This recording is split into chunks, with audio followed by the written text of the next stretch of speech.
war. Pete Hegseth spoke to U.S. military leaders from around the world to lay out his very retro vision for our armed forces. Watch.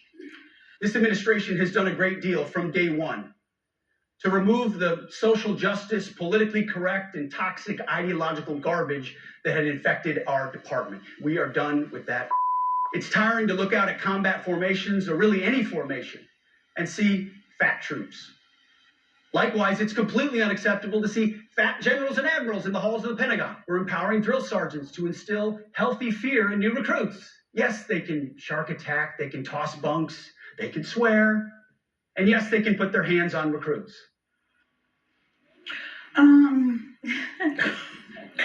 Why is he obsessed with fat? Yeah, and fitness and... Anyway, this was just the opening act because Trump took the stage after he did, and I think he's still talking right now. But take a look. If you want to do anything you want, you can do anything you want. And if you don't like what I'm saying, you can leave the room. Of course, there goes your rank, there goes your future. We went, in a way, woke. That was probably the first sign of wokeness. And we changed it to defense instead of war. And I said, what do you think? How do you think if we changed it back? Would that be a nice idea? I thought it would be met with fury on the left, but they're sort of giving up, I must be honest with you.